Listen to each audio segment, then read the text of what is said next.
Tahimik na naglalakad si Kay sa daan habang pinagmamasdan ang magagandang tanawin sa kanilang probinsya. Kagagaling lamang niya sa kanyang tiyuhin upang maghatid ng mga kakanin na niluto ng kanyang ina. Malapit nang lumubog ang araw, kaya panigurado na hinahanap na siya ng kanyang magulang. Nagsimula ng maglakad ng mabilis si Kay, pero natigilan siya nang may sakyang bigla-biglang nawalan ng preno at bumangga sa isang malaking kahoy. Diyos ko! Sigaw ni Kay at kaagad lumapit sa may sasakyan. Doon niya nakita na isang tao lang naman ang laman nito at iyon ay ang mismong nagmamaneho. Diyos ko! Anong gagawin ko? Natataranta na si Kay. Mabuti na lang at napansin niyang gumalaw ang lalaki. Hello? Hello? Naririnig mo ba ako? Hello? Naaksidente ka! Kaya mo bang gumalaw? Nakakunot ang noo ng lalaki habang pilit na ginagalaw ang kanyang katawan. Kuya, kung sino ka man, kailangan mong buksan ang pinto nitong sasakyan mo. Naririnig mo ba ako? Gusto nang umiyak ni Kay sa sobrang kaba. Hindi niya alam kung ano ang dapat niyang gawin. Sa sobrang kaba ay naghanap siya ng bato upang sirain na lamang ang bintana ng sasakyan upang mabuksan niya ang pinto. At takmang babasagin niya na ang bintana ngunit hindi natuloy nang tinaas ng lalaki ang nanginginig nitong kamay. Uwag. Mahinang daing ng lalaki. Kaagad na binitawan ni Kay ang bato. Buksan mo ang pinto! Sigaw niya at tinuro ang lock ng pinto. Kahit nanginginig ang kamay ng lalaki, ay pinilit pa rin niyang buksan ang pinto. Nakahinga ng maluwag si Kay nang matagumpay niyang mabuksan ng maluwag ang pinto. May masakit ba sa'yo? Makakagalaw ka ba? Oo. Mahinang sagot nito. Dahan-dahang inalalayan ni Kay ang lalaki at kinarga niya ito sa kanyang likuran. Napangiwi siya. Mabigat ang lalaki pero wala siyang ibang paraan upang matulungan ito. Kailangan niyang dalhin ang binata sa kanilang tahanan. Nasa probinsya sila. Hindi lamang probinsya, kundi nasa bukiring bahagi kung saan namumuhay ang mga magsasaka. Napakabigat naman ng lalaking to. Kasing bigat niya ata ang 3 sako ng bigas. Hinihingal na saad ni Kay habang tinatahak ang daan pauwi sa kanilang bahay.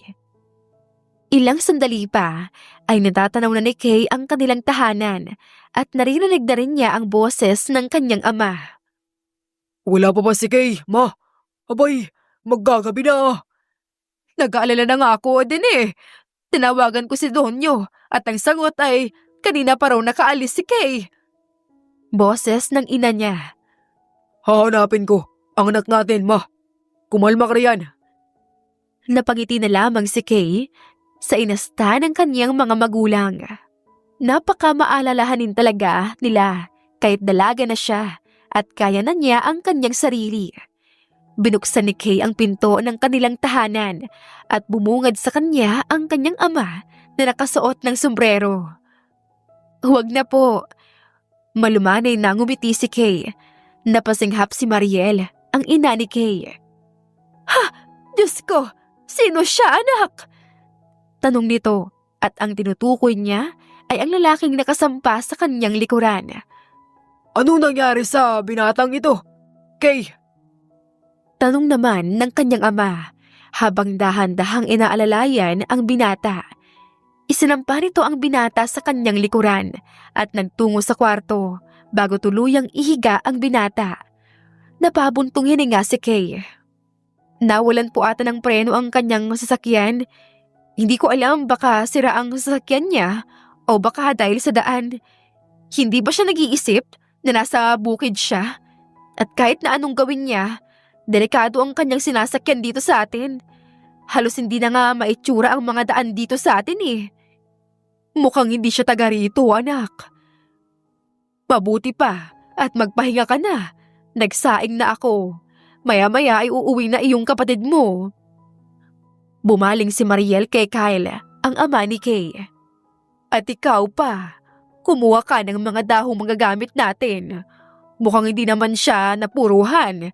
May mga sugat lang naman pero natitiyak kong masakit ang katawan nito. Manghuhula ka talaga, ma.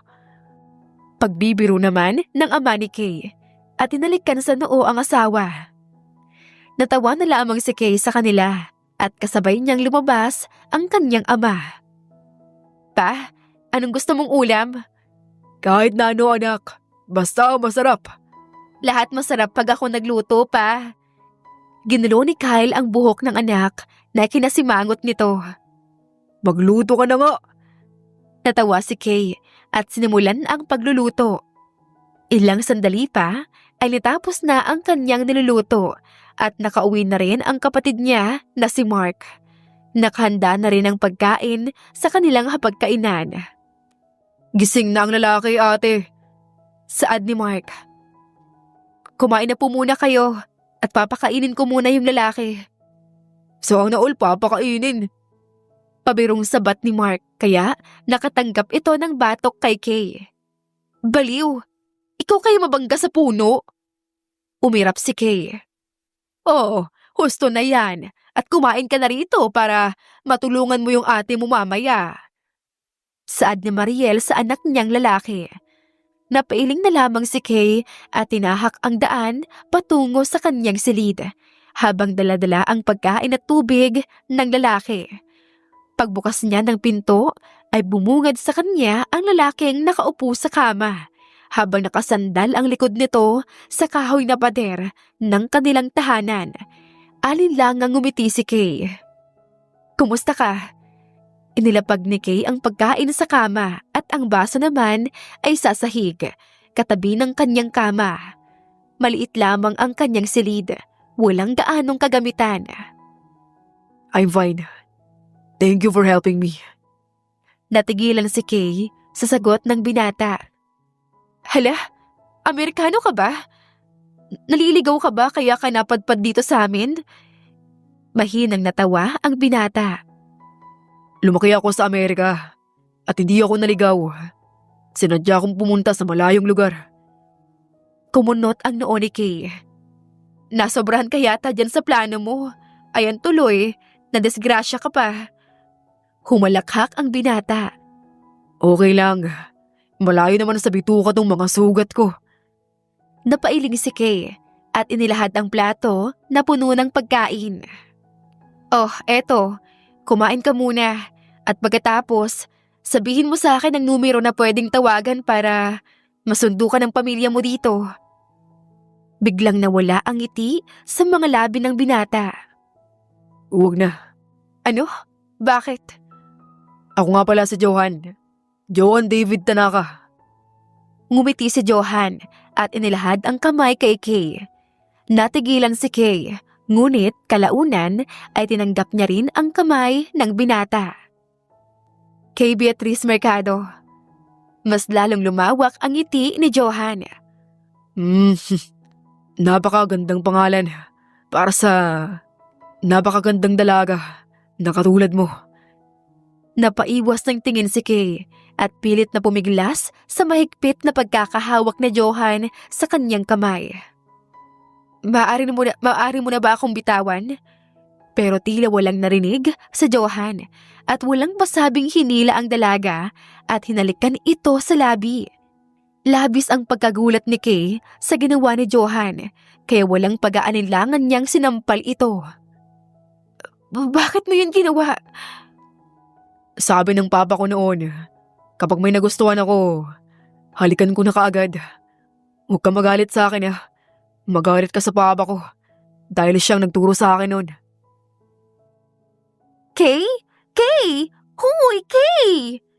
Halos mapatalon sa gulat si Kay nang may biglang pumisil sa kanyang tagiliran. Ano ba? Inis niyang tanong sa kanyang kaibigang si Carla. Aba! Ikaw pang may ganang magalit samantalang ako tong kanina pa tinatawag ka. Hoy, T! Tulala ka! Anong nangyari sa'yo? Napabuntong hininga si Kay. Muli na naman niyang naalala ang memorya mula sa nakaraan na dapat ay hindi na niya iniisip pa. Ano ba kasi yun? Tanong muli ni Kay. Wala lang. Gusto ko lang sabihin na sobrang saya ko kasi magkasama na tayo sa iisang airline. Mabuti na lang at nabankrupt yung toxic mong airline dati. Kaya napunta ka dito. Sabi ko naman sa'yo, di ba? Dito ka lang sa TK Airlines. Hindi toxic dito. Malaki ang sahod. At higit sa lahat, pogi ang mga piloto. Tumili si Carla na kinailing ni Kay. Flight attendant ako, Carla. Andito ako para magtrabaho. Hindi para lumandi. Sus, palibhasa bitter ka. At least, hindi ako second choice. At least, hindi ako ginost. Napasimangot si Kay sa naging komento ni Carla. Pambihira naman no. Pinaalala pa talaga. Parang hindi kaibigan eh. Natawa si Carla sa sinabi ni Kay. Alam mo kasi girl, hindi ako makamove on sa story niyong dalawa. Magkaklase tayo since college ha. Matalino ka naman pero ang bobo mo doon sa part na pumayag kang may mangyari sa inyo kahit hindi ka pa niya inaalok ng kung ano. Umirap si Carla. Napabuntong hininga naman si Kay. Kasalanan ko ba yun? Inosente kaya ako noon. Saka ang bait niya kasi. Matulungin, gwapo, at maasahan. Hindi ko naman lubos inakalang magagawa niya sa akin yun. Kaya hanggang ngayon, naiisip ko pa rin siya. Hindi dahil sa mahal ko siya, kung hindi dahil sa galit. Tapos ngayon, luhaan ka. Tapos ang cheap ng venue noon Doon niya talaga ginawa sa tambakan ng mga sako ng bigas. Ew! Natawa si Kay sa inasta ng kaibigan. Mahuhuli nga kasi kami kung sa bahay. Saka, past is past. Tapos na yon at pinagsisisihan ko na yon. Ang importante, nasa maayos ng kalagayan ng pamilya ko at napapaaral ko na yung kapatid ko. Ngumiti si Carla at niyakap ang kaibigan. Totoo, sobrang hanga ako sa tibay mo, girl. Idol na kita. Talaga? Gusto mo ba ng autograph ko? Napabitaw si Carla at takmang magsasalita na siya nang biglang dumating ang iba nilang kasamahan sa trabaho. Oh, tama ng daldalan mga ante. Nasa labas na raw ang van. Ihatid na tayo. Saad ni Vince, isang flight attendant. Alam mo ikaw, bakla, napaka-epal mo talaga. Saad ni Carla. Ano ka ba? Siyempre excited lang. Alam mo ba kasi, pogi raw ang piloto ngayon? Pagkukwento ni Vince habang naglalakad sila palabas ng hotel. Talaga? Teka nga, sino sa kanila? Nagtawanan silang tatlo sa tanong ni Carla. Uy mga baliw, seryoso ko dito. Nakasimangot na pahayag ni Carla. Halata kasing gwapo lang ang hanap mo eh. Paawat ka naman. Magbabagong taon naman na oh. Pangaasar ni Kay sa kaibigan na ikinairap nito. Nakalimutan ko ng pangalan. Hindi kasi siya masyadong kilala dahil sa ugali niyang mailap sa tao. Sagot ni Renz. Baka naman kasi depress yung tao. Sabat ni Kay at naunang pumasok sa van. Tumawa si Renz. Grabe ka naman, Kay. Depress agad. Hindi ba pwedeng mahiyain lang? Hay, hayaan mo na yan, bakla. Ganyan kapag bitter. Natatawang saad ni Carla na kinairap ni Kay. Hindi na lamang pinansin ni Kay ang dalawa niyang kaibigan at sinuot na lamang niya ang kanyang earbuds at nakinig ng mga musika. Nang makarating sila sa mismong area ay nagpulong muna sila upang makilala ang piloto para sa kanilang biyahe papuntang Tokyo, Japan. Magandang umaga sa lahat. Ito nga pala si Captain Johan David Tanaka at ang kanyang co-pilot ngayon ay si Captain Marco Ramirez. Tila nabingi si Kay sa kanyang narinig. Napuno ng galit at pangungulila ang kanyang mga mata habang nakatitig sa lalaki na naging sanhi ng kanyang pag-iyak noon. Bakit siya pa?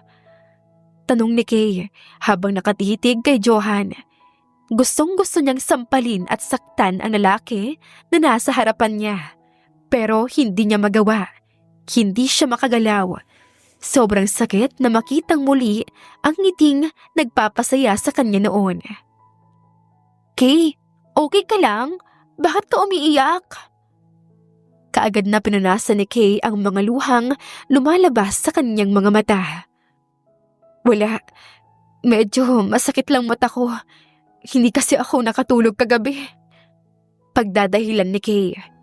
Mukhang hindi naniniwala si Carla, pero tumango na lang ito. Ngumiti si Kay sa kaibigan. Tara na, okay lang ako. Tumango si Carla at sumunod sa kanya. Muling sumulyap si Kay kay Johan at nakitang nakatitig din pala iyon sa kanya. Puno ng mga tanong ang isipan ni Kay, pero isa lang ang nananaig sa kanyang mga tanong. Iyon ay, bakit bumalik ka pa, Johan? Masayang nagdedemo si Kay sa harap ng mga business class passengers ng eroplano tungkol sa mga importanteng bagay katulad ng emergencies equipment at iba pa. Nakangiti siya dahil kahit ilang beses niya na itong nagawa ay hindi pa rin niya maiwasang maging masaya. Masaya dahil naabot niya ang pangarap niya kahit na mahirap lamang sila. Pagkatapos niyang mag-demo ay umupo na siya sa upuan nilang mga flight attendant at maya-maya ay nag-anunsyo na ang piloto na lilipad na ang kanilang sinasakyang eroplano. Napakagatlabi si Kay habang nakikinig sa boses ni Johan. Naiinis siya. Paano nito nagagawang maging ganyan kakalmado habang siya ay kaunti na lang sasabog na sa inis? Okay ka lang ba talaga? Tanong ni Carla. Oo naman, bakit? Ngumiti si Kay. Ang peke ng ngiti mo, babae. Natawa na lamang si Kay at sinuot na ang kanyang seatbelt. At ilang sandali pa ay unti-unti nang lumilipad ang eroplano. Napapikit na lamang si Kay at pilit na pinapakalma ang sarili. Kay, pwede bang ikaw na muna magbigay nitong tsaa sa passenger 34? Naiihi kasi ako. Nahihiyang saad ni Francine, isa sa flight attendant. Ngumiti si Kay. Oo naman, tamang-tama, may tsaa rin akong hinahatid. Naku, maraming salamat, Kay. Masayang saad ni Francine at umalis na. Inuna munang hinatid ni Kay ang tsaa sa babae na nasa passenger 38 bago ang tsaa para sa passenger 34. Here is your green tea, ma'am. Magalang na pahayag ni Kay sa eleganting babae na nakaupo sa seat 34. Nagulat si Kay nang hindi agad tinanggap ng babae ang tsaa. Pinagmasdan ni Kay ang babae na tila natigilan nang makita siya. Siguro nasa 40s na ang babae, pero maganda pa rin naman ito. Halatang mayaman ito dahil sa mga alahas na suot niya. Ma'am? Pagtawag ni Kay sa babae. I'm sorry. Paumanhin nito. Nagtataka lang ako kung bakit ikaw ang naghatid. Hindi naman ikaw ang inutusan ko kanina. Tila may halong galit nitong sambit. Napailing si Kay sa kangumiti. May importante po kasing ginagawa ang kasama ko, pero ito na po ang tsaa.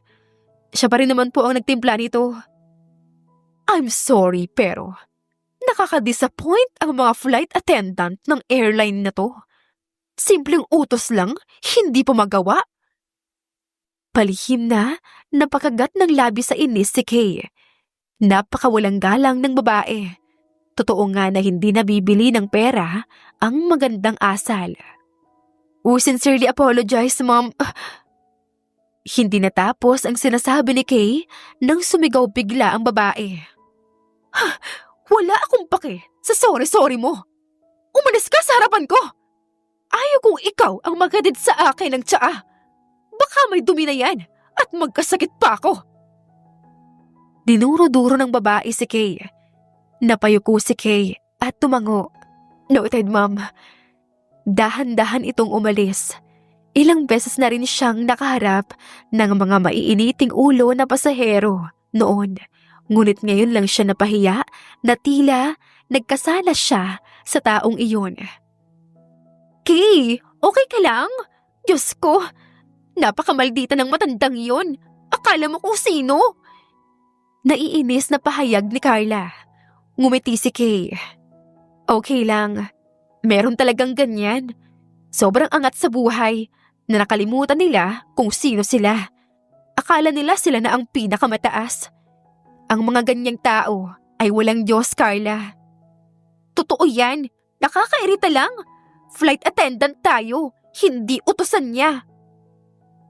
Tinapik na lamang ni Kay ang balikat ni Carla at bumalik sa pagtatrabaho. Makalipas ang 4 na oras at 14 na minuto ay narating na ng RA 30602 ang Japan. Nagpapasalamat si Kay na nakarating silang ligtas sa Japan. Okay guys, see you after 3 hours. Anunsyo sa kanila ng senior FA, kaya labis ang tuwa ni Kay at ng kanyang mga kasamahan. Tara na! Gala tayo! Tumatalon-talon si Carla. Grabe namang atat yan. Check-in muna tayo sa hotel. Gusto ko munang matulog ng 1 oras. Medyo inaantok pa ako. Ano ba yan? Tama nga naman. Pahinga muna tayo para may energy mamaya sa gala natin. Excited na ako makakita ng mga poging Hapon. Humagikgik si Renz. Landi. Komento ni Kay na kinairap ni Renz. Sabay-sabay silang inihatid ng van na pagmamayari ng TK Airline patungo sa kanilang hotel. Pagkatapos nilang makuha ang kanilang K-card ay nagsipaalam na sila sa isa't isa. Mukhang hindi lang si Kay ang nais magpahinga. Simple man kung iisipin ng iba ang trabaho ng isang flight attendant pero hindi nila alam kung gaano ito nakakapagod at kahit anong oras ay maaari silang mapahamak sa himpapawid. Napatayo kaagad si Kay pagkatapos niyang nakita ang oras. Halos 2 oras na siyang tulog at tad-tad na rin ang mensahe ang kanyang telepono mula kay Renz at Carla. Hala, pasensya na. Napasarap ang tulog ko. Saad ni Kay habang katawag niya si Carla. Okay lang, na-jetlag ka siguro. Andito kami sa isang hotspot place. Hehe, natakam kami eh. Send ko na lang sa'yo ang GPS ha. Sige, papunta na ako. Sagot ni Kay at binaba ang tawag. Inayos niya ang kanyang buhok habang naghihintay na bumukas ang elevator. Sa sobrang pagmamadali niya ay kanina nakalimutan niyang ayusin ang sarili. Hindi bali na. Maganda ka naman. Natawa si Kay sa kanyang sinabi sa sarili. Baliw na ata siya dahil kinakausap niya ang sarili niya. Epekto ba ito ng heartbreak? Napangisi siya pero agad din itong napawi nang may biglang tumikhim sa kanyang likuran. Nilingon niya ito at bumungad sa kanya si Johan. Okay ka lang ba, miss? Umayos ng tayo si Kay. Yes, Kap. Sure. Kinakausap mo kasi ang sarili mo. Tapos... Hindi natapos ang sinasabi ni Johan nang tumunog na ang elevator. Hudyat, napabukas na ito. Dali-daling pumasok si Kay at pinindot ang G button. Tahimik lamang silang dalawa hanggang sa nagsalita si Johan. I'm sorry. Na-offend ba kita, Miss Mercado? Gustong maiyak ni Kay sa sobrang lambing ng boses ni Johan. Katulad ito noon, iyong boses niya na isa sa nagpahumaling sa kanya. Pero mali iyon, nagkamali siya. Hindi naman po, Kap. Johan na lang. Off-duty tayo ngayon. Saad ni Johan, sabay lahad ng kanyang kamay sa harap ni Kay na sobrang ikinagulat ng dalaga. Kahit nagdadalawang isip si Kay, ay tinanggap pa rin niya ang kamay ni Johan, sabay baling sa binata na ngayon ay nakangiti sa kanya. Pwede bang huwag kang ngumiti? Nasasaktan ako. Mahinang sambit ni Kay at binitawan ang kamay ng binata. Tila pabor sa kanya ang tadhana dahil kasabay ng kanyang pagluha ay ang pagbukas din ng elevator. Mabilis pa sa 4:00 lumabas si Kay at tinakbo ang pagitan ng elevator at exit ng hotel. Ayaw na niyang makausap pa si Johan. Miss Kay!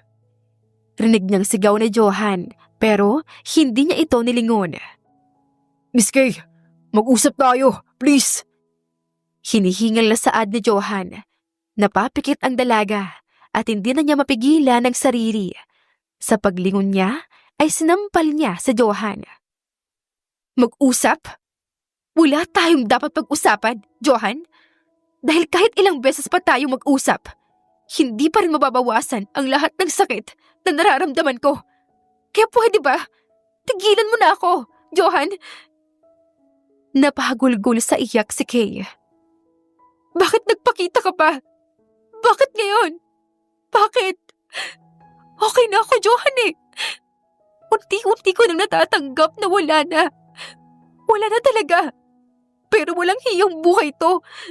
Nakita lang kita. Parang bumalik lahat bigla. Naguguluhang nakatitig si Johan kay Kay. Pilit niyang pinunasan ang mga luha nito, ngunit nagmatigas si Kay. Umiwas ito at galit siyang tinignan. Ano bang gusto mo? Sigaw ni Kay. Napakagat-labi si Johan. Hindi ko alam kung paano ka sasagutin, Miss Kay. Sa dami mong sinabi, napapatanong ako, anong meron sa atin noon? Kilala ba kita? Kailan kita nakilala? Pasensya ka na, hindi ko maalala. Napapalakpak si Kay habang walang tigil na tumutulo ang kanyang luha. Ang galing mo! Best actor ka na, Johan. Galing! Ang dali lang kalimutan sa'yo ang lahat, no? Oo nga naman. 5 taon. 5 taon. At hanggang ngayon, binabahungot pa rin ako ng nakaraan. Habang ikaw? Oo nga pala. Ako lang naman na nagdusa, di ba, Johan? Ang dali mong ang kalimutan ako eh. Katulad ng pag-iwan mo sa akin. Hindi natapos ang sinasabi ni Kay dahil napasinghap siya nang biglang may sumampal sa kanya. Mom! Gulat na singhal ni Johan at hinawakan ang magkabilang balikat ng ina. Nanlaki ang mata ni Kay nang mapagtanto na ang babaeng sumampal sa kanya ay ang babaeng pasahero na pinahiya siya kanina. Lumayo-layo ka sa anak ko! Naiintindihan mo? Sigaw ng ina ni Johan. Mawalang galang na po pero wala akong ginagawang masama sa anak mo. Siya ang kusang lumapit sa akin. Buong tapang na saad ni Kay. Tila wala na siyang pakialam sa mga Hapon at turistang tinitignan sila. Huwag na huwag mo akong sigawan. Hindi mo ba ako kilala? Pinunasan ng dalaga ang kanyang mga mata. Ma'am, sa totoo lang, hindi kita kilala. Kahit kailan, hindi ka kinukwento sa akin ni Johan noon. Kumunot ang noo ng babae. Ako si Joanna Tanaka. Ako ang mama ni Johan. At bilang mama niya, huwag mong pagsalitaan ng ganyan ang anak ko na parang kasalanan niya pa ang nangyari sa inyo noon. Bagay lamang sa'yo iyon dahil maranti ka. Wala ka pong ebidensya na magpapatunay sa mga sinasabi mo. Si Johan lang ang nag-iisang lalaki na minahal ko noon. Muling nagsilabasan ang mga luha sa mga mata ni Kay. Pwes, hindi ka kailanman minahal ng anak ko, kaya manahimik ka na. Akmang sasabunutan ni Joanna si Kay nang pumagitna sa Johan sa kanilang dalawa. Tama na! Sigaw ni Johan. Mom, pwede ba? Tumigil ka na! Nakakahiya! Pananaramon ni Johan sa kanyang ina bago tuluyang bumaling kay Kay. At ikaw, sino ka ba talaga? Napapikit si Kay saka saglit na tumingala bago tuluyang sinagot si Johan. Hindi na importante, Mr. Tanaka. Ilang araw na ang lumipas Simula nang mangyari ang sagutan ni na Kay at Mrs. Joanna Tanaka. Marami-rami na rin ang nakakaalam tungkol sa nangyari. Sobrang bilis kumalat ng chismis. Grabe, talagang nangyari yun? Kaya pala masama ang timpla ng mukha mo nung flight natin pabalik Pilipinas? Hindi makapaniwalang tanong ni Carla. Totoo. Pero yung lalaking yun ba talaga ang naka-virgin sa'yo, gay? In fairness, pogi ah. Humalakhak si Renz. Napatampal sa noo si Kay. Bunganga nyo!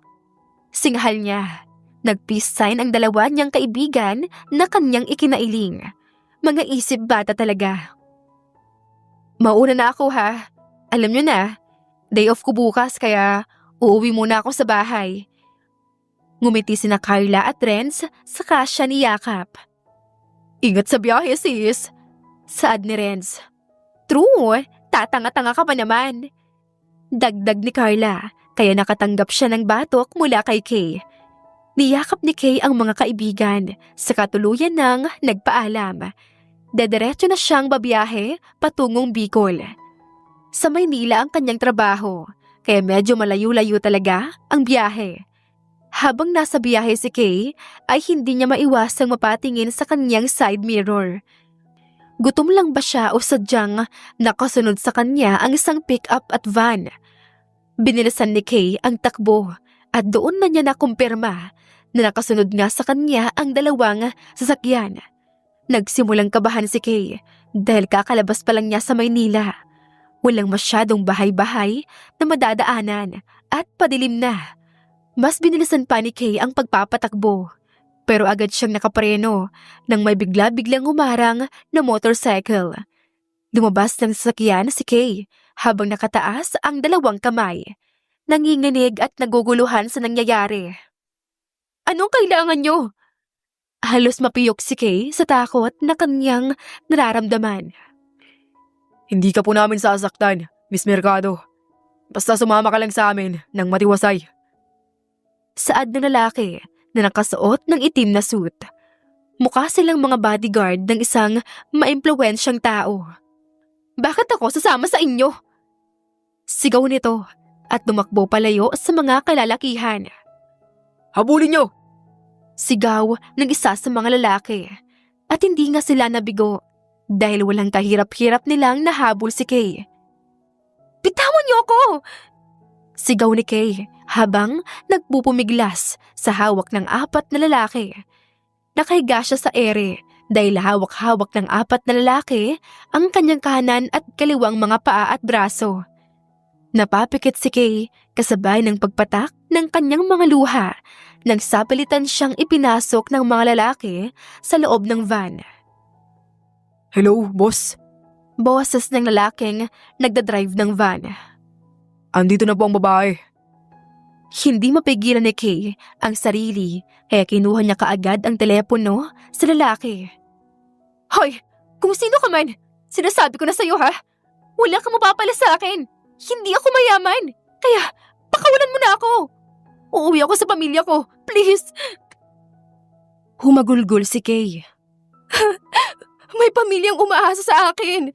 Maawa ka! Hindi nagsalita ang tao sa kabilang linya at kaagad lang nitong pinatay ang tawag. Bago pa man muling makapagsalita si Kay, ay biglang tinakpan ng isang lalaki ang kanyang baba ng panyo at doon na tuluyang dumilim ang kanyang mga paningin. Nagising si Kay sa isang silid na hindi pamilyar sa kanya. Napahawak siya sa noo at dahan-dahang bumangon. Inilibot niya ang paningin sa buong kabuuan ng kwarto at doon niya napagtanto na may dumukot nga pala sa kanya. Nag-esterikal na sumisigaw si Kay ng tulong habang pilit na binubuksan ang pinto. Tulong! Tulungan niyo ako! Hindi natapos ang sinasabi ni Kay nang bumukas ang pinto at iniluwal niya doon ang taong hindi niya inaasahang makita. Johan? Hindi makapaniwala si Kay sa kanyang nakikita. Kay! Ngumiti si Johan. Napasabunot ng buhok si Kay. Nababaliw ka na ba, Johan? Ikaw ba? Ikaw bang nagpadukot sa akin? Umupo si Johan sa isang upuan na katabi ng coffee table. Oo, pero may dahilan kung bakit ko yun ginawa. Alam ko kasi na hindi mo na ako kailanman kakausapin. Sunbukan kitang kausapin pero mailap ka, di ba? At ang solusyon mo? Ipadukot ako? Tama?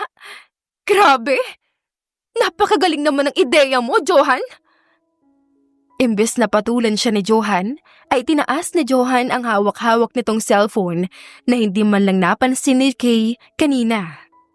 Ikaw to, di ba? Tanong ni Johan na itinuro ang litrato na nasa cellphone. Nanlaki ang mata ni Kay. Litrato nila ito ni Johan na naghahalikan. Iyon ang panahon na sinagot niya si Johan. Saan mo nakuha yan? Ngumisi si Johan. Tama nga ako. Kilala kita dati.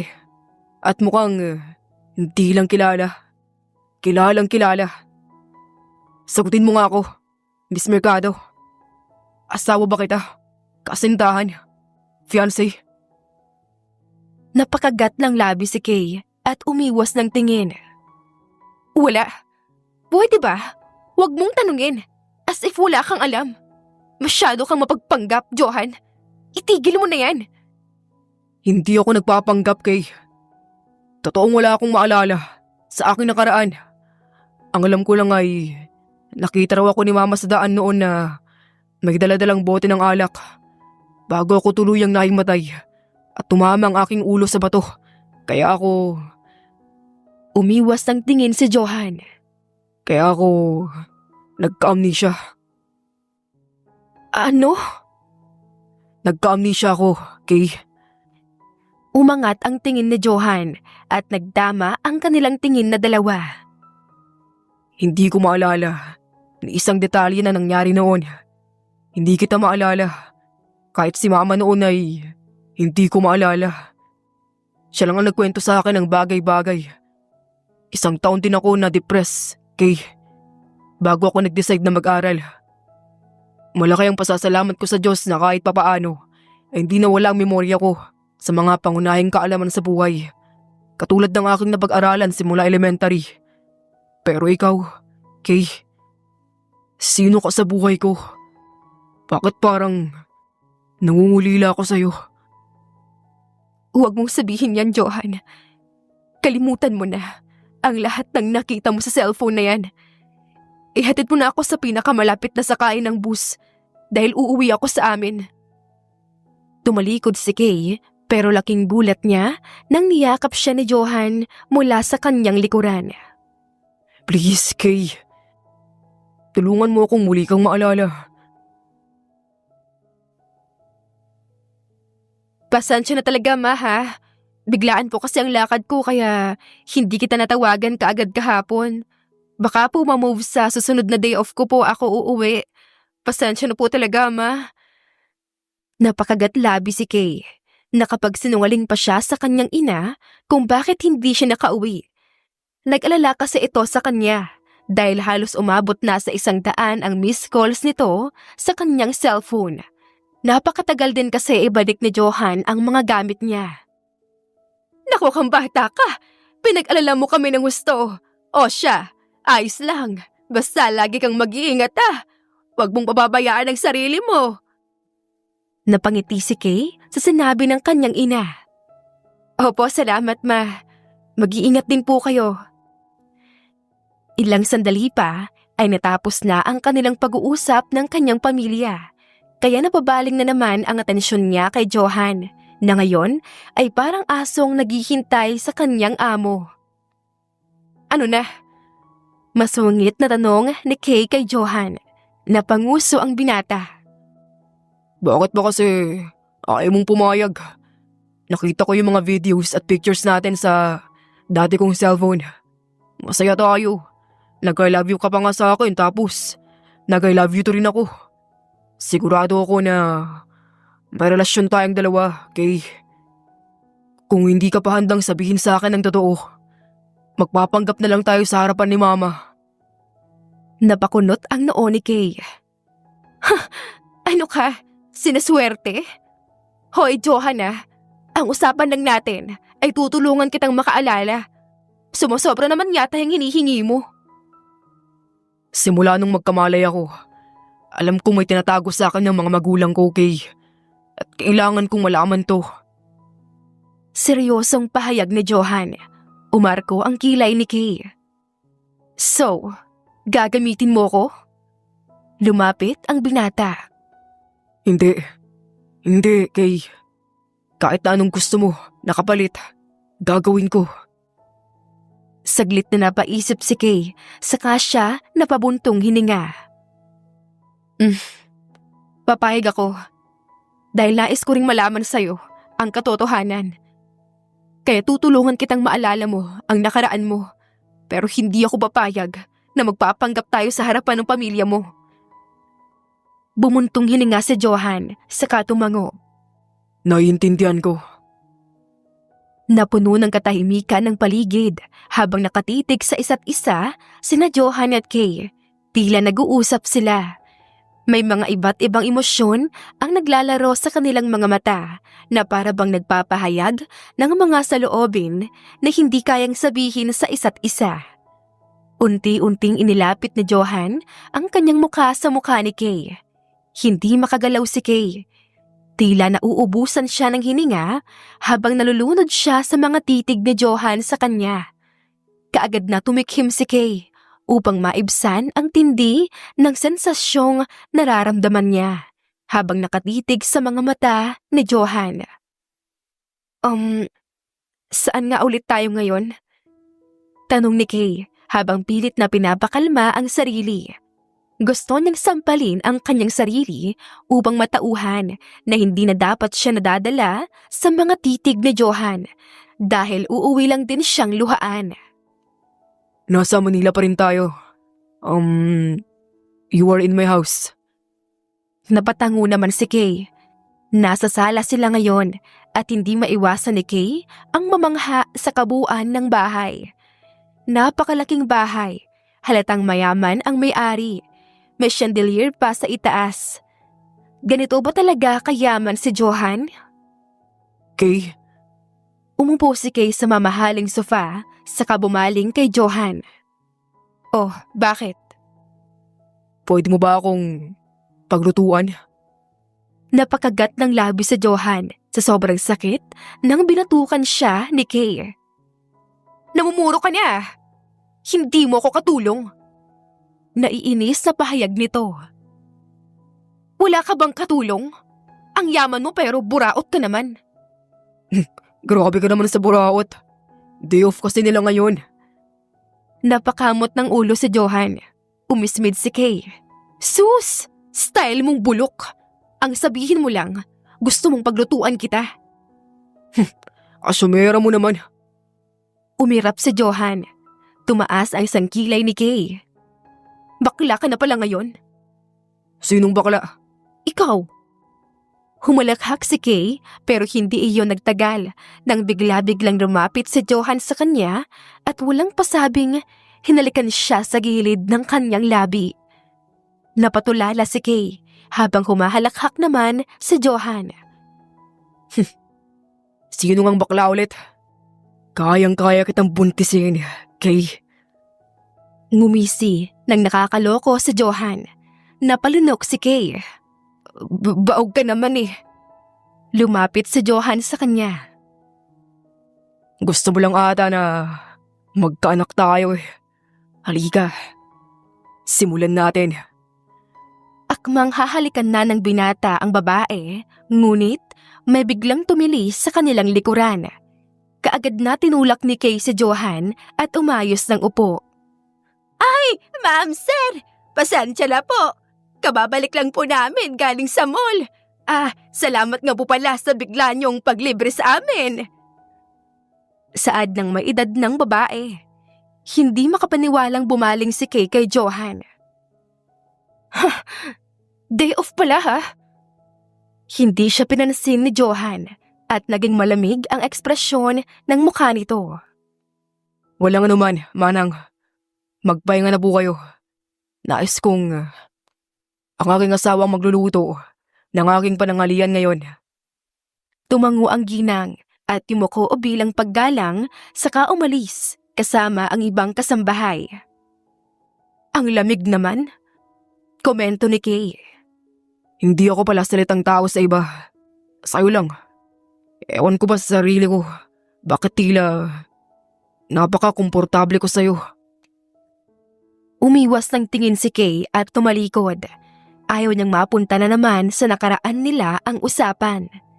Napasinghap si Kay nang maglalakad na sana siya papuntang kusina nang hinila ni Johan ang kanyang bewang at walang pasabing hinalikan siya.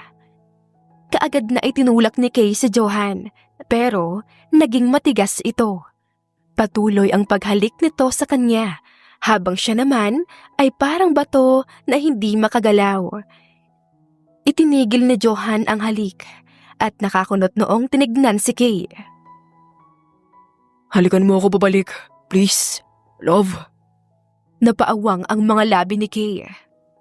Love, iyan ang tawag ni Johan sa kanya noon. Napakagat ng labi ang dalaga. Bitawan mo ko, Johan. Umiling si Johan at hinalikan sa noo, ilong at sa mga labi ang dalaga. I'm sorry, pero please, Kay, hayaan mo naman akong maramdaman muli na kasama kita. Na hindi lang ikaw ang babae na nasa mga litrato ng cellphone ko. Please, Kay, tulungan mo ako na muli kang maalala. Sa pagkakataong ito, muling humalik si Johan at tumugon na si Kay. Habang dahan-dahang nagsisilabasan ang kanyang mga luha. 2 araw na ang lumipas nang mangyari ang halikan nilang iyon at hanggang ngayon ay nasa isipan pa rin ito ni Kay. Naging maayos naman sila noong araw na iyon at inihatid siya ni Johan sa kanyang kondo dahil ayaw niyang matulog sa pamamahay nito. So, ang status niyo ngayon ay? Tanong ni Carla. Wala kaming status. Matabang na sagot ni Kay. Kasalukuyan silang nasa Philippine Airport. Kakarating lang ng flight nila galing Japan. Ex with benefits sila. Humalakhak si Renz. Umisimid si Kay. Ang habol ko lang naman sa memorya niya ay closure. Gusto ko malaman kung bakit niya ako iniwan nung araw na yun. Alam mo sis, dahil sa closure na yan, yung iba ubuuwing lumobo na ang tiyan. Napailing na lang si Kay sa naging komento ni Renz.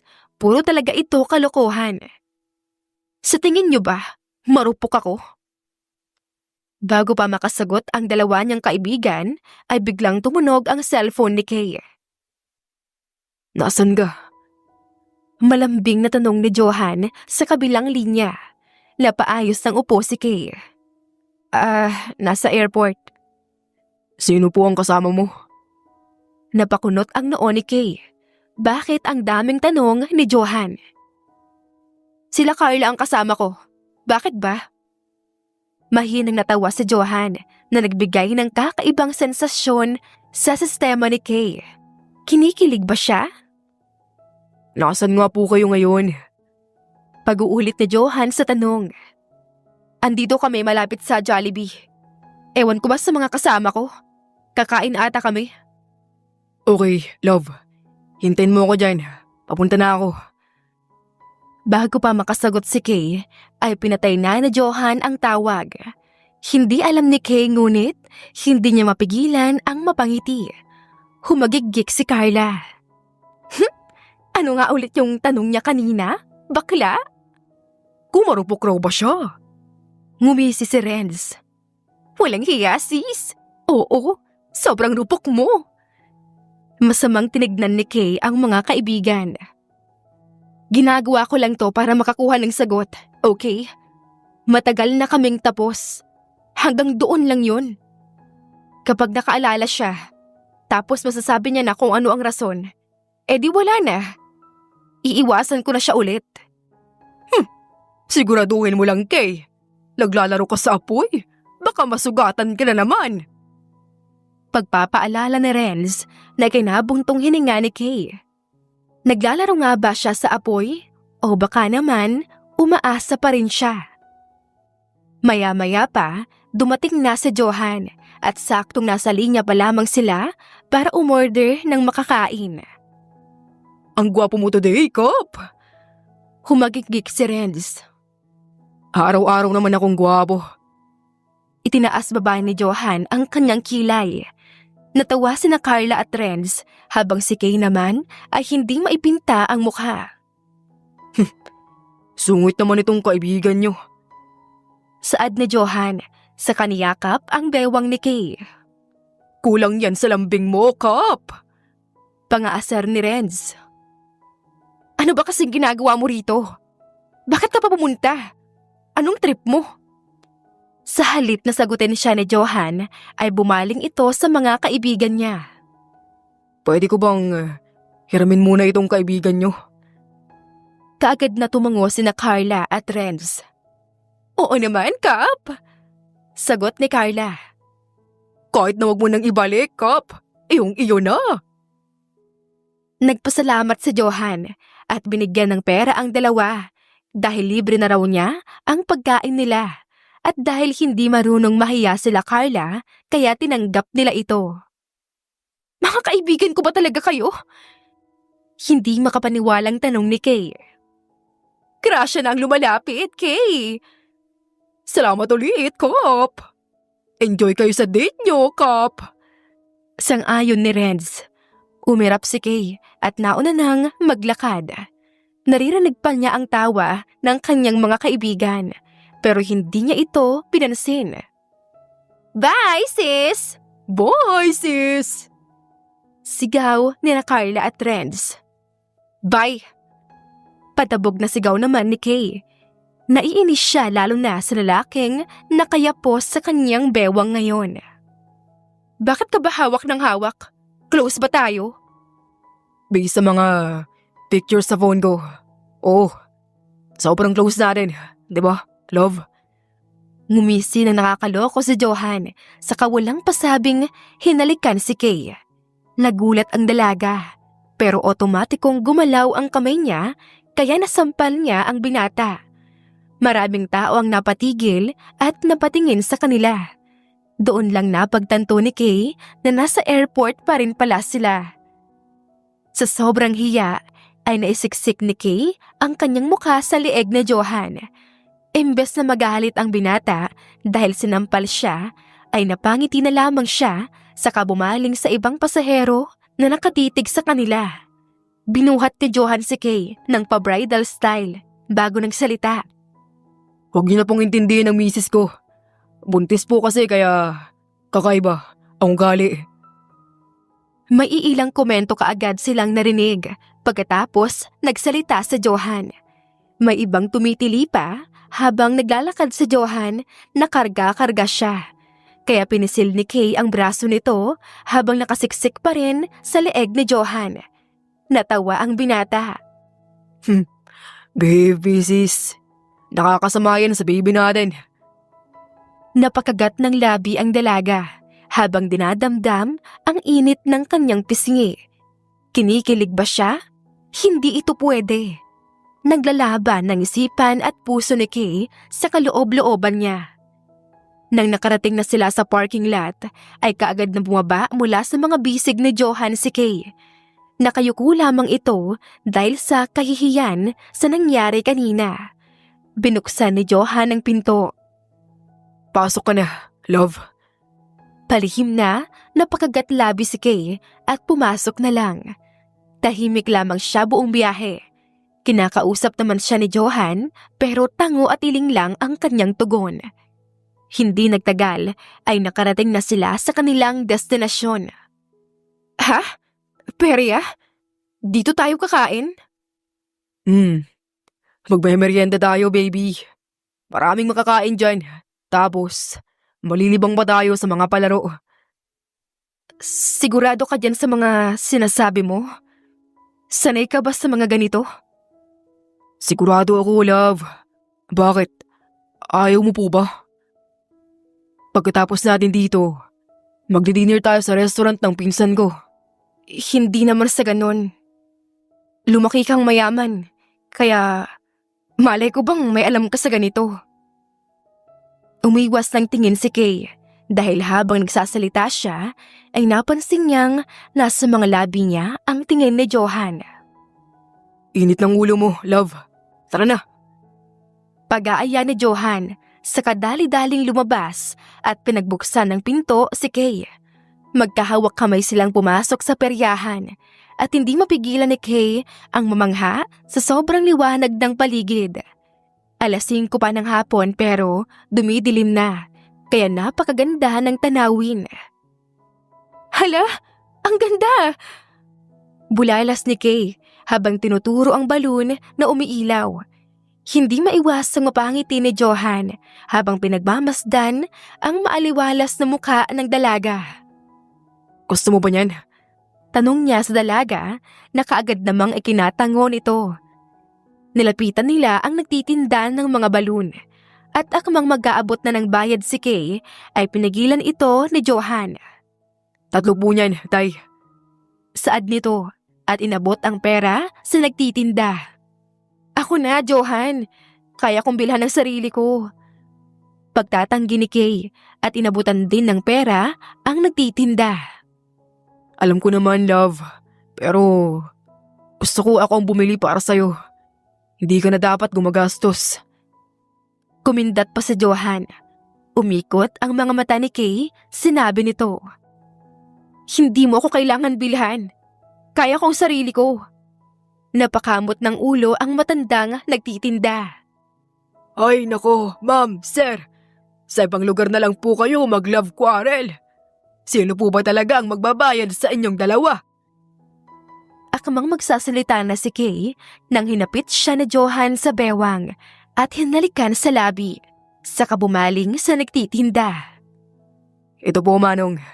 Keep the change. Pasensya na po sa abala. Buntis kasi itong misis ko kaya medyo mainit ang ulo.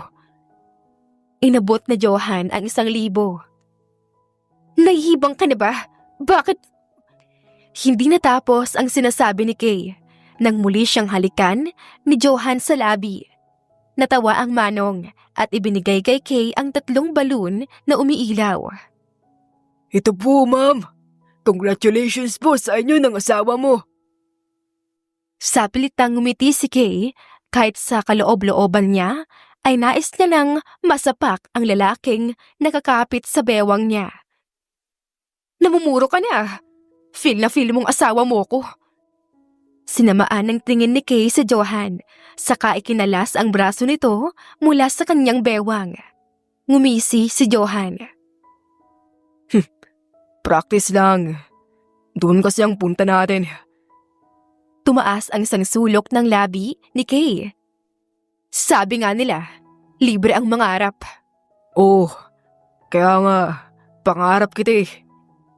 Kumindat si Johan. Tinaas ni Kay ang kanyang gitnang daliri sa kanaunang naglakad. Napaawang ang mga labi ni Johan sa inasta ni Kay. Hindi siya makapaniwala na kayang gawin iyon ni Kay sa kanyang harapan. Natawa si Johan habang pinagmamasdan ang dalaga na naglalakad papunta sa may nagbabaril-barilan upang makakuha ng stuffed toys. Hindi niya maitatanggi na napakagandang pagmasdan ni Kay. Kahit nakatalikod ito, ay kuhang-kuha pa rin ito ang kanyang atensyon. Susundan niya na sana ito nang mapansin niya sa hindi kalayuan ay nakatayo ang mga tauhan ng kanyang ina at mukhang nakabantay ang mga iyon sa bawat galaw ni Kay. Ano na naman kaya ang pinaplano ng kanyang ina? Johan! Tawag ni Kay. Muling bumaling si Johan sa pwesto ng mga tauhan ng kanyang ina, pero nawala na lamang sila ng parang bula. Anong nangyari sa'yo?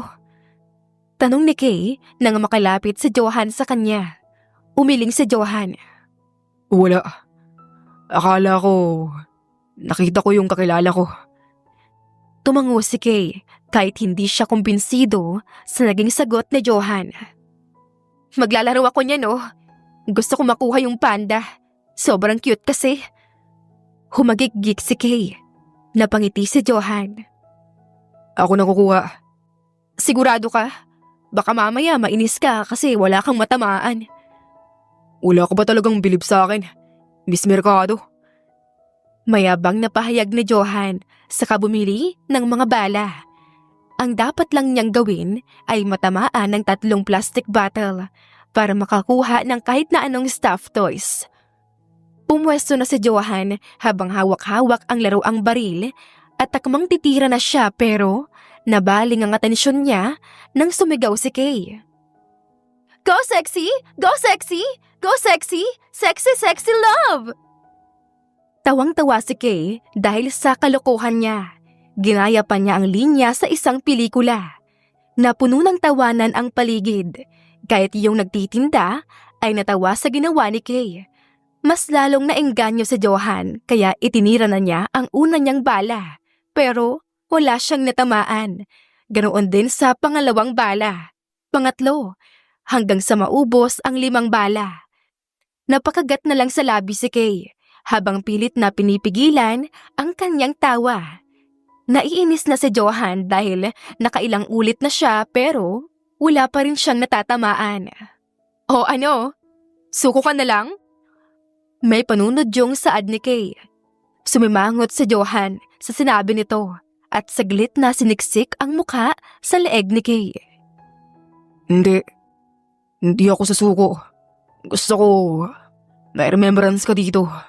Alam ko, ito ang unang beses na nakapunta ka sa perya. Paano mo nalaman yan? Sa video sa cellphone ko. Sabi mo, pangarap mong makapunta sa perya dahil walang ganon sa bukid.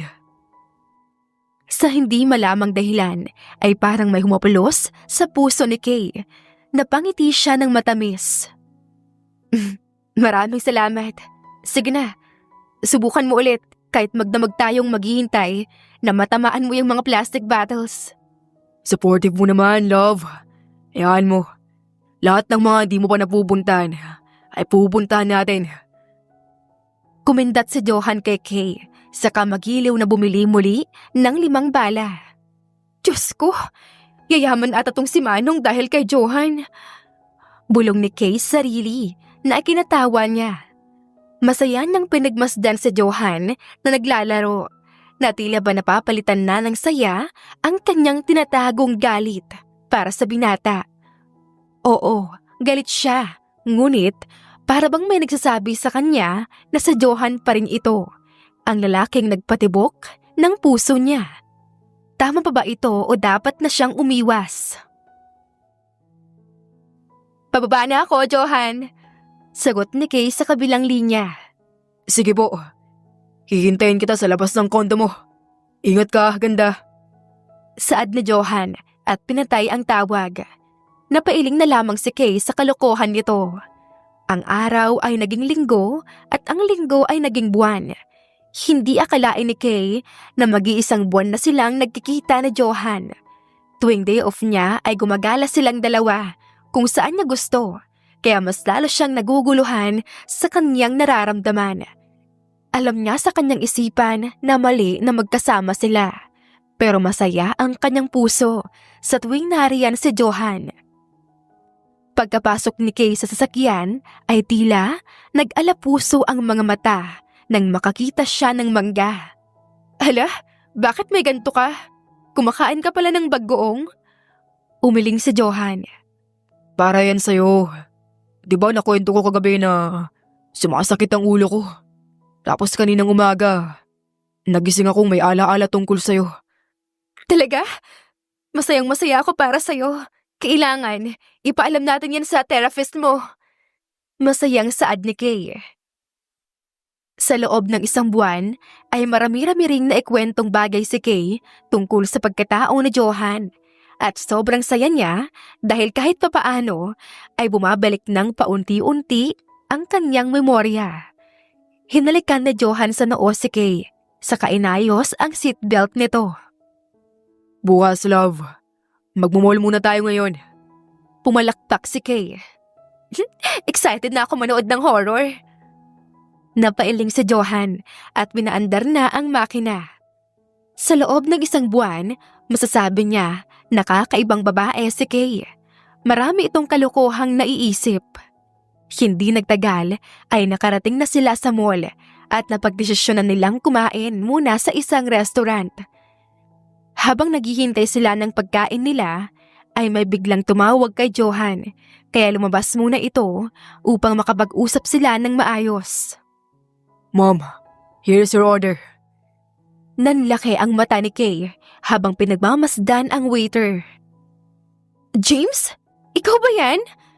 Ngumiti ang lalaki. Kay, kumusta ka na? Ikaw nga!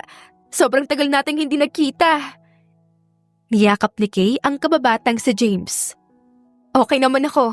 Eto, flight attendant na sa wakas. Ikaw? Manager ako ng restaurant na ito. At saka may 2 anak na rin ako. Grabe ha! Naunahan mo pa ako. Pagbibiro ni Kay, napakamot ng ulo si James. Wala eh. Maganda kasi ang misis ko. Nga pala, kumusta kayo? Hindi natapos ang sinasabi ni James nang magsalita si Johan. I'm sorry. Natagalan ako, love. Malambing na saad ni Johan at hinalikan si Kay sa labi. Kahit nagulat si Kay sa pahalik nito, ay ngumiti pa rin siya saka bumaling kay James. James, si Johan. Naalala mo pa siya? Oo naman. Hindi ko siya makakalimutan. Seryosong sagot ni James habang nagsusukatan sila ng tingin ni Johan. Kay, sino ba siya? Naging malamig ang boses ni Johan na ipinagtataka ni Kay. Siya si James, kapitbahay at kababata ko noon sa bukid. Ngumiti si Kay sa kahinawakan ng kamay ni Johan upang maibsan ang tensyon. Talaga? Walang ganang tanong ni Johan. Tumikhim si James. Mauna na ako. Kung may kailangan ka, Kay, pwede mo akong tawagan sa numero ko. Inilahad nito ang papel na may mga numerong nakasulat. Ngumiti si Kay at tinanggap ang papel. Nang nakaalis na si James, ay naguguluhang bumaling si Kay kay Johan. Anong problema mo? Umismid si Johan. Hindi ko alam kung bakit ako naiirita sa kanya. Basta parang may galit ako sa lalaking yun. Madalas ba natin siyang kasama noon? Oo. Sobrang hirap nila James noon kaya naghahanap siya ng kung ano-anong racket para makapaghanap buhay. Kaya tuwing anihan sa palayan ni Papa, ay tumutulong siya para maka-extra. Tanging tangulang ang sagot ni Johan, kaya natahimik si Kay. Naiirita siya sa inaasta ni Johan. Kung galit siya, bakit naman niya dinadamay ang mood ng gala nila? Tara na. Anong movie ang gusto mong mapanood? Tanong ni Johan nang papaalis na sila ng restaurant. Humalukip-kip si Kay. Kahit ano na lang. Hanggang sa makapasok sila sa sinehan ay wala pa rin sa mood ang dalaga.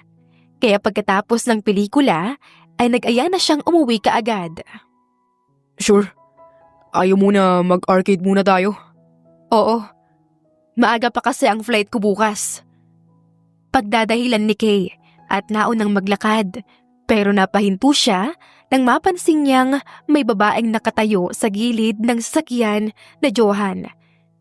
Napaawang ang labi ni Kay nang napagtanto niya na si Mrs. Joanna Tanaka pala ito. Mom, anong ginagawa mo rito? Tanong ni Johan at hinalikan sa bisngi ang ina. Imbis na sagutin ni Joanna ang tanong ng anak, ay lumapit ito kay Kay. So, tama nga ako. Dumidikit na naman ng parang linta itong babaeng ito sa'yo, anak. Bumaling ito kay Johan. Ito ba ang rason kung bakit hindi ka sumisupot sa mga date niyo ni Georgina? Mas pili-pili mo ang malanding to kaysa sa babaeng marangal katulad ni Georgina? Mom, sumusobra ka na. Wala kang karapatan na pagsalitaan ng ganyan si Kay. Buliyaw ni Johan. Suminghap si Joanna.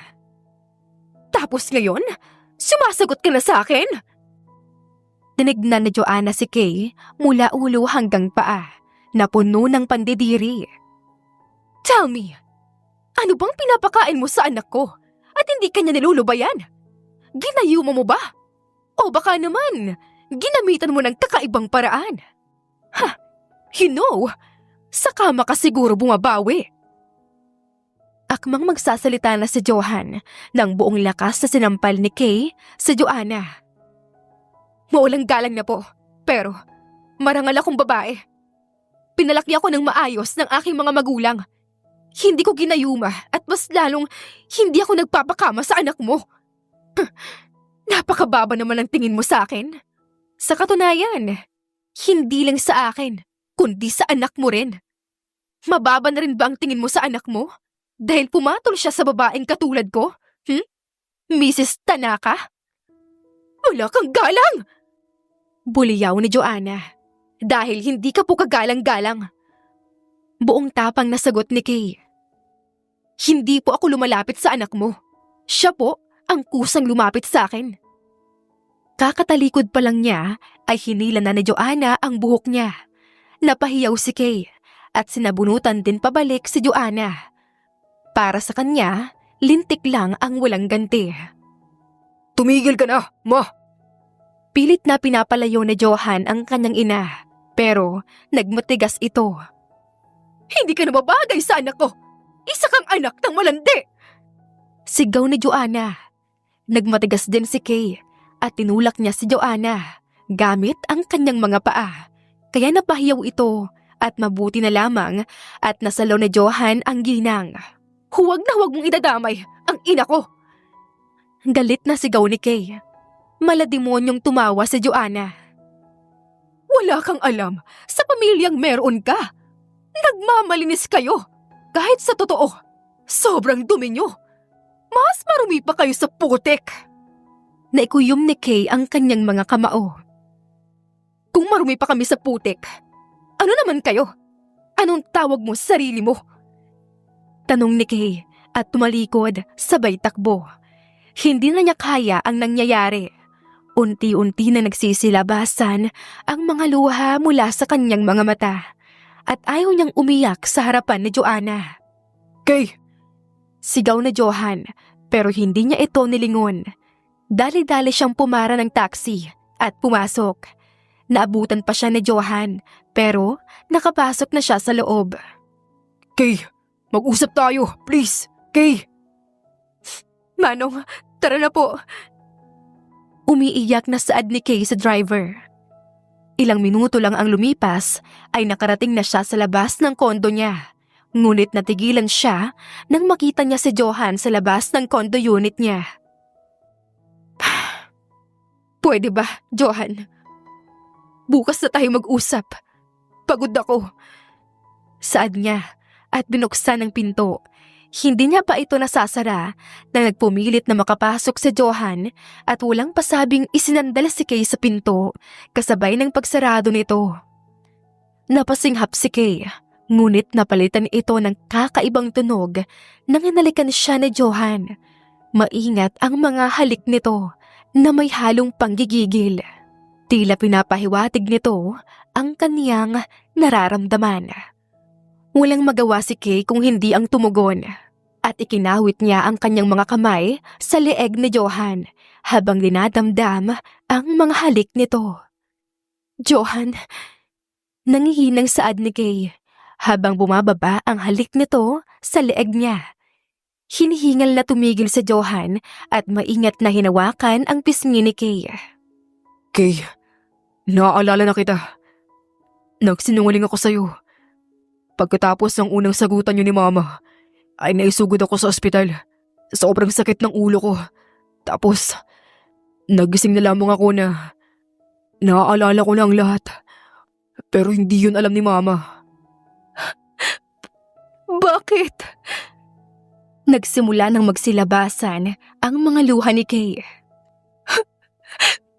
Pinagmukha mo akong tanga. Hindi mo ba alam na nababaliw na ako sa kakaisip? Kung tama ba ang ginagawa ko? Na tama ba na mapalapit muli ako sa tao na naging sanhi ng mga luha ko? Dahil mahal kita, Kay. Mahal na mahal kita.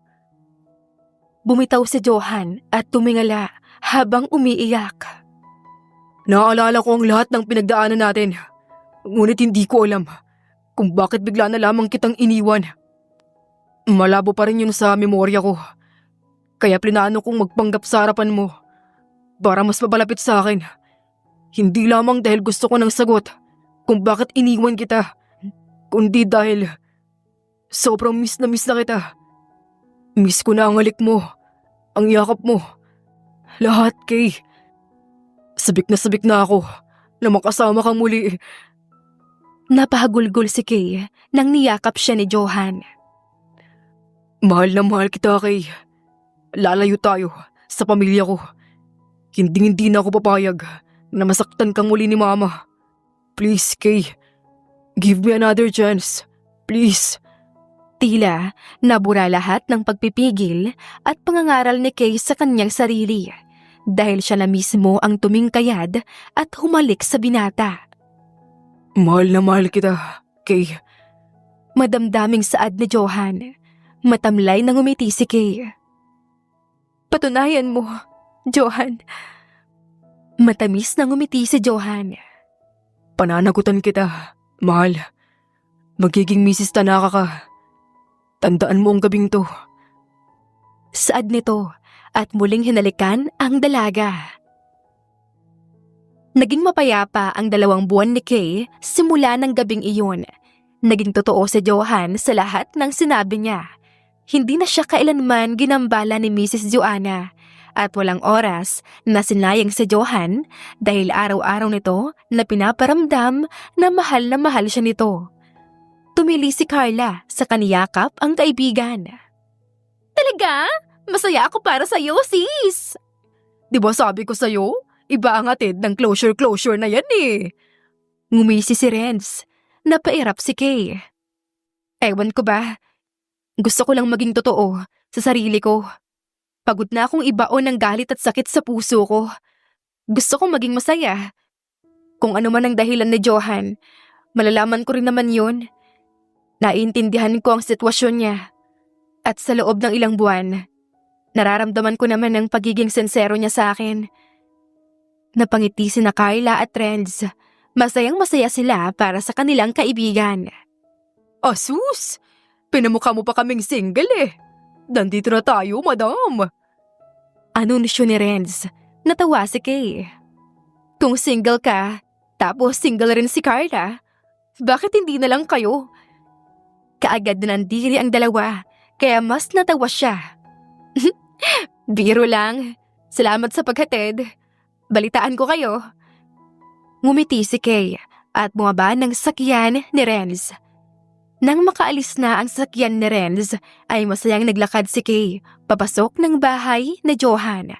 Pagpasok niya ng bahay ay bumungad sa kanya si Johan na seryosong nakaupo sa sofa habang nakatitig sa laptop niya. Good morning, love! Masayang bati ni Kay at hinalikan sa labi si Johan. Good morning. Anong meron? Bakit kami dalang cake? Napangisi si Kay dahil naguguluhan si Johan. Buksan mo. Pag-iengganyo niya. Kahit naguguluhan, ay binuksan ito ni Johan. Nang mabuksan ang kahon ng cake, ay pumalakpak si Kay, sabay kinuha ang pregnancy test mula sa kanyang bulsa. We are officially parents, love! Masayang sigaw ni Kay. Kaagad naglaho ang kasiyahan ni Kay nang mapansin niya na walang imik si Johan. Love? Nag-aalalang tanong ni Kay. Tumayo si Johan. Sigurado ka bang akin yan? Otomatikong umangat sa ere ang kamay ni Kay at dumapo ito sa pisngi ni Johan. Tinatanong pa ba yan?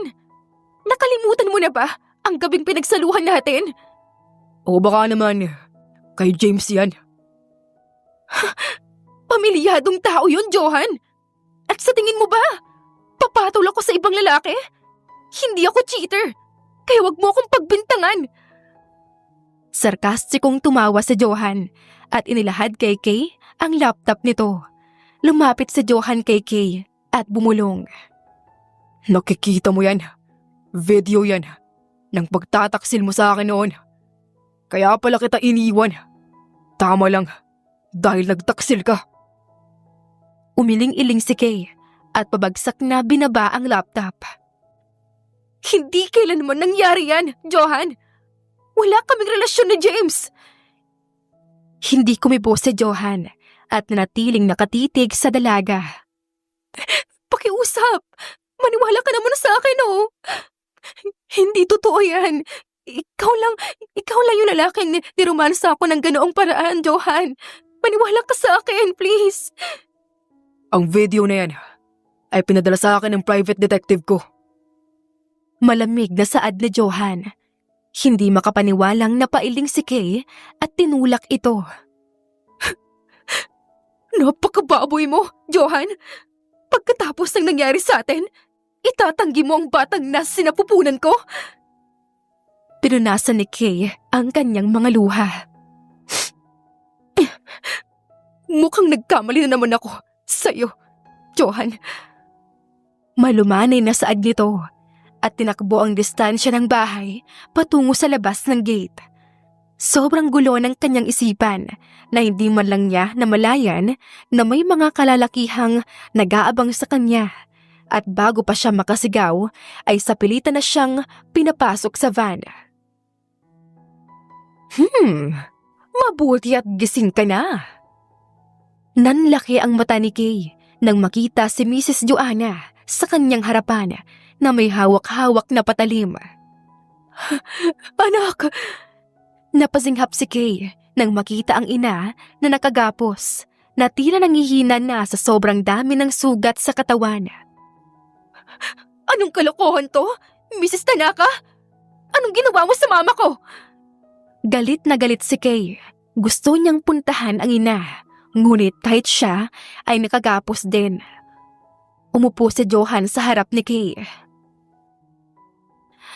Ay, bakit ganito ang anak mo, Mariel? Parang mangmang. O baka naman, hindi ka lang talaga nagkukwento sa iyong anak. Bakit? Nahihiya ka ba? Tumigil ka na, Joanna. Huwag mong idamay ang anak ko.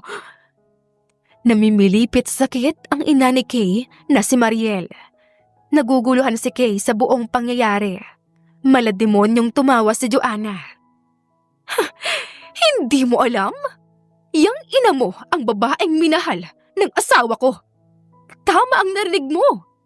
Ex ng asawa ko, ang iyong ina. Ikakasal na sila, sana. Ngunit may nangyari sa amin ng asawa ko. Kaya nabuo si Johan. Ngunit, hindi ako kailanman minahal ni Jasper. Palaging malayo ang loob niya sa akin. At si Johan lang ang importante sa kanya. Iyon pala, sinusundan niya pa rin ang mama mo.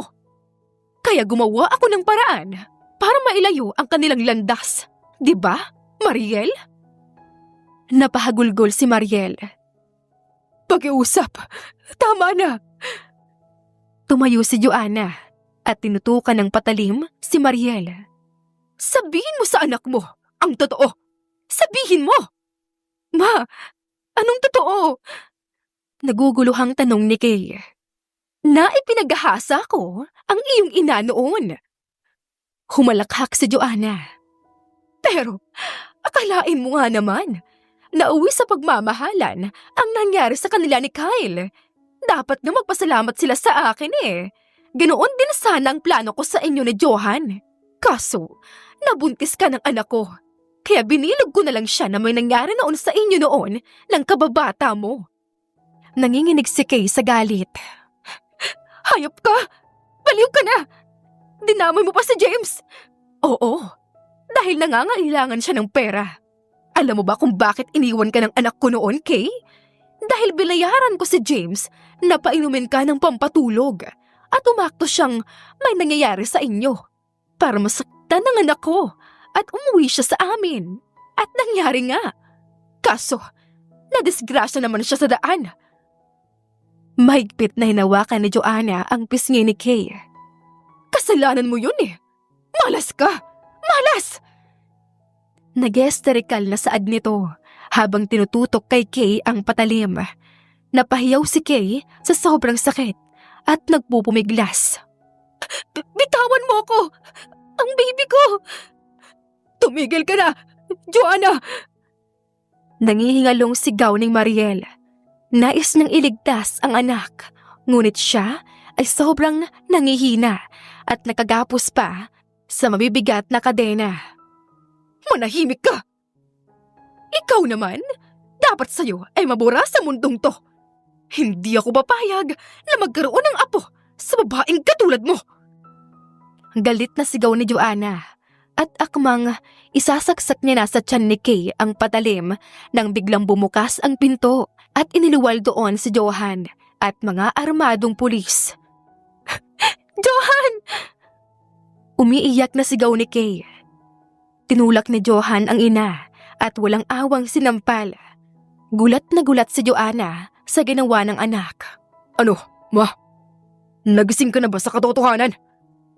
Tanong ni Johan, tila nagpipigil ng galit. Ma, tama na. Simula una, ay alam ko ng pinaplano mo. Naalala mo ba na kaya ako naglayas noon? Dahil nalaman ko kung gaano ka kasama. Na may pinag-aasak ang babae noon dahil lang kay Papa. Naaksidente ako and I met Kay. Pero sinira mo pa rin kami. Pinaniwala mo ako, ma. Napasabunot ng buhok si Johan.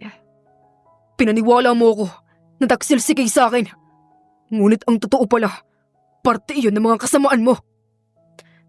Tumayo si Joanna at niyakap ang anak habang umiiyak. No! No! No! Panaginip lang to, Johan. May amnesia ka pa rin. Huwag kang mag-alala. Andito si Mama. Tinulak ni Johan si Joanna at lumapit ito kay Kay. Niyakap niya ang babaeng pinakamamahal niya at hinalikan sa noo. Patawarin mo ako, mahal. Pinusasan ng mga pulis si Joanna, kaya nagsimula itong magwala. Bitawan niyo ako!